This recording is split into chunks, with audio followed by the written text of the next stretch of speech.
Simmons for the Coliseum Branch Library, and I'm coming to you today with a story time. Today we will be reading The Life and Times of Fuzzy Wuzzy. Are y'all excited? I'm excited, so let's get started. Fuzzy Wuzzy was a bear. Fuzzy Wuzzy had no hair.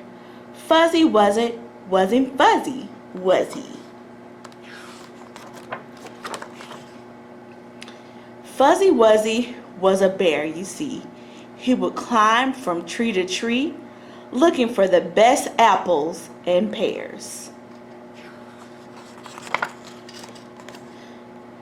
Fuzzy Wuzzy had a long, long life that he spent with his fuzzy wife. They would travel far and near.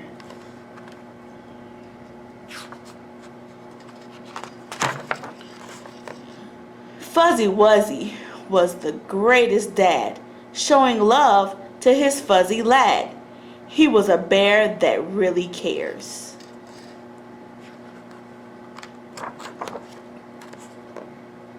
Fuzzy was a friend to all, giving help to all who call. His friendship was so very dear.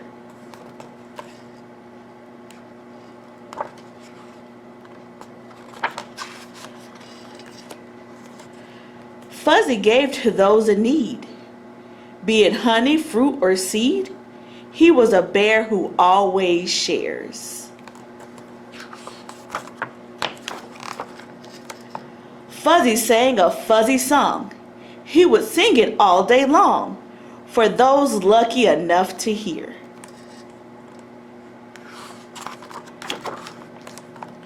Fuzzy danced from dawn till dusk, holding on to an elephant's tusk, letting down his non-existent hair.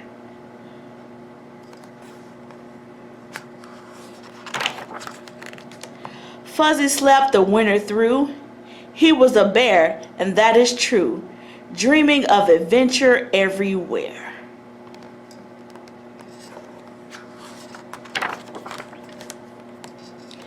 Fuzzy loved his fuzzy cave.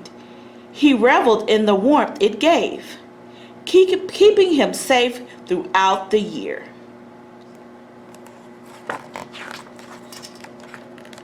Fuzzy watched the stars at night. Squinting eyes made a fuzzy light, taking in the beauty that was clear.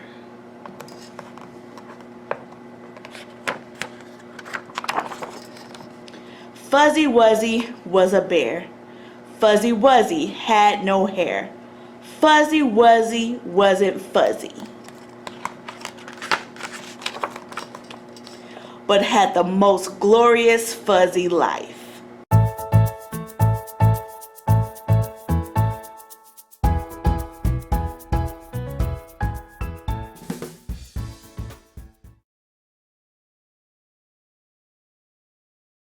The American black bear habitat, and we have our lovely lady back here. Her name is Yum Yum. She's an older black bear, so you're not going to see her moving around a whole lot. But also, black bears are what's considered crepuscular. So they're really active at morning and in the evening. That's when they're going to do a lot of their foraging. And I do say foraging very specifically. So bears aren't, especially black bears, aren't real big hunters. They're not going to go out and get, deer or anything. What they're going to be eating is mostly roots as well as berries. And every once in a while they're going to get some nice little handful of insects. And they're going to go for the really easy one, like if there are any honeybees around, they're going to get a nice big scoop of that comb. It's one of their favorite delicacies, and I really can't blame them on it. It tastes really great, but they're not going to be hunting for large animals like deer, sheep, or anything like that. It's a common misconception about black bears. Now, black bears are one of the 3 species of bear native to North America.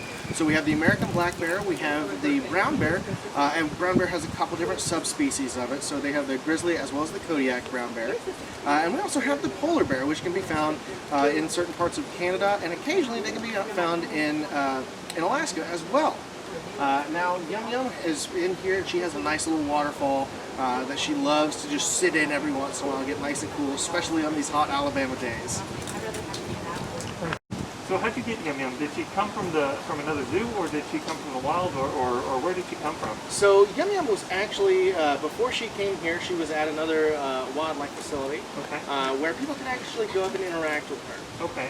And so we're happy to have her here because she's getting a lot healthier diet now. Where, you know, if you're at a place where you constantly interact with bears, they might be just given something to fill up their stomach and just, you know, whatever you have in your pockets.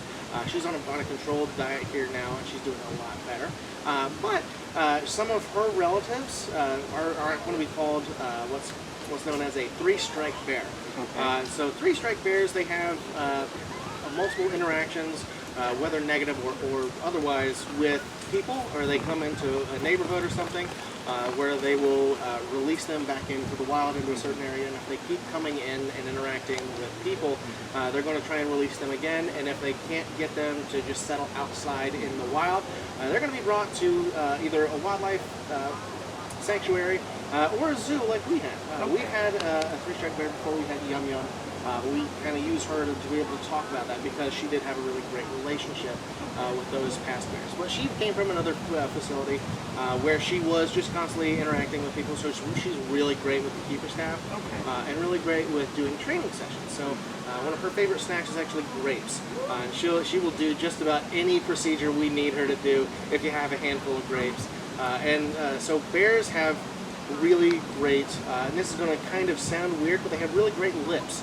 They're very strong lips, and they almost work like our fingers do. They're able to pick berries one by one, and even grapes one by one off the vine just with their lips. They're very strong and they're very nimble. So you said Yum Yum was a very social bear. She was really good with people. Is that normal for bears, or is that just kind of No, special for Yum Yum? it's special for Yum Yum. It's not normal for bears. If you ever interact with a bear out in the wild, and they're coming up to you, make sure you are keeping everything you can between them. That's not a safe interaction. Okay. And you want to be able to talk to any sort of wildlife ranger and let them know, so they're able to identify that one, and they're able to let the public know, hey, this bear might come up and interact with you. It's not a healthy interaction, because if they get too used to interacting with people, they may start to see people as a food source. And not necessarily that they'll try to eat people, but they'll try and come up to you and expect food from you. And if you don't give them food, they may get aggressive. It's actually what happens with a lot of geese here, around here, especially with Canada geese. People feed them, and then they just start to expect food from humans. And when people don't give them food, they get really aggressive. So we try to discourage people from feeding any sort of wildlife, so that we're not creating those behaviors in these animals, like black bears and like Canada geese. Does the Montgomery Zoo have any other kinds of bears? We do not.